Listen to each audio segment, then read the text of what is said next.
আসসালামু আলাইকুম সবাইকে কেমন আছেন আমি ফারদিনা। তো আজকে আমি আপনাদের সাথে নতুন একটি ভিডিও নিয়ে হাজির হলাম। আর সেটা হচ্ছে কলমের দাগ আর কী করে আমরা খুব সহজে ঘরোয়া পদ্ধতিতে দূর করতে পারি। তো দেখতে পাচ্ছেন এটা হচ্ছে সাইন পেনের নীল কালারের একটি খুবই ডিপ কালার দাগ। তো আমি আপনাদেরকে দেখাবো এটা আমি কি করে আজকে উঠিয়ে ফেলি। তো দেখতে পাচ্ছেন আমার হাতে একটি চুলের হেয়ার স্প্রে আছে। যে কোনো ধরনেরই হেয়ার স্প্রে হলেই হবে। তো এখন আমি আমার সেই দাগের উপরে ভালো করে স্প্রে করে নিচ্ছি। আর খেয়াল রাখবো যেন প্রতিটা জায়গায় দাগ যেখানে লেগে আছে ওখানে ভিজে যায় জায়গাটি। তো একটু বেশি করে স্প্রে করতে হবে। তো আমি স্প্রে করে নিচ্ছি।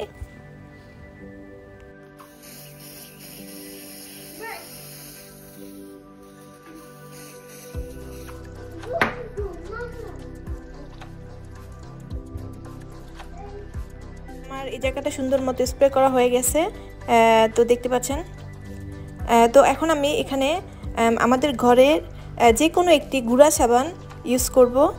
যে কোনো ধরনের গুঁড়া সাবান দিলে হবে, লিকুইড সাবান দিলে হবে। তো দেখতে পাচ্ছেন আমি এটা নিয়েছি, এটা গুঁড়া সাবান। তো এখান থেকে পরিমাণ মতো গুঁড়া সাবান আমি এখন সেই দাগের উপরে ছিটিয়ে দিব। তো ভালোভাবে ছিটিয়ে দিয়ে কিছুক্ষণ নাড়াচাড়া করব এবং ভালো করে আবার একটু স্প্রে দিয়ে দিচ্ছি যাতে তাড়াতাড়ি করে দাগটা উঠে যায়।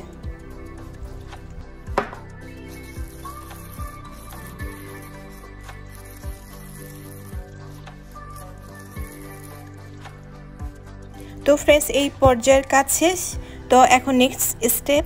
আর এখন আমার যেটা করতে হবে সেটা হচ্ছে আমি এখন একটি বালতিতে গরম পানি ব্যবহার করব। তো চলে গেলাম। আপনারা যাদের বাসায় কলের পানি গরম পানি আসে তো তারা এভাবে ইউজ করতে পারেন। তো সবার প্রথমে আমি এখানে আমার গুঁড়া সাবানগুলো ছিটিয়ে দিচ্ছি বালতিতে। এরপর একটু ওয়েট করব তো গরম পানির জন্য। তখন গরম পানিটা এবং লিকুইড সাবানটা একটু ভালো করে মিশিয়ে নেওয়ার পরে আমি আমার জিন্সের প্যান্টটা এখানে দিয়ে ভালো করে ধৌত করব।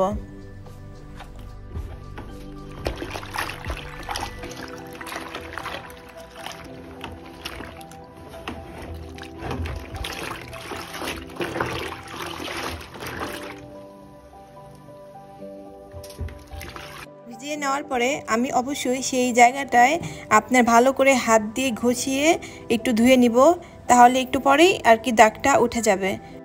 তো বন্ধুরা দেখেন আমার সেই দোয়াতের দাগ বা সাইন পেনের দাগ সম্পূর্ণভাবে উঠে গেছে। তো এখন আমি কাপড়টা ধুয়ে ফেলবো। তো ফ্রেন্ডস এভাবে আপনারা ঘরে বসে খুব সহজে কলমের দাগ, দোয়াতের দাগ বা যে কোনো সাইন পেনের ডিপ দাগগুলো উঠিয়ে ফেলতে পারবেন। তো আমার আজকের ভিডিওটা যদি ভালো লাগে তাহলে এটি লাইক দিবেন এবং যদি মনে করেন ভিডিওটি উপকার তো আপনাদের বন্ধুদের সাথে শেয়ার করতে পারেন। তো দেখতে পাচ্ছেন কোনো দাগ নেই। তো আজকের মতো এখানেই বন্ধু আমি ফারদিনা সবাইকে বিদায় নিচ্ছি। সবাই ভালো থাকবেন, সুস্থ থাকবেন আর আমাদের জন্য দোয়া করবেন। তো আজকের মতো আল্লাহ হাফেজ, বাই বাই।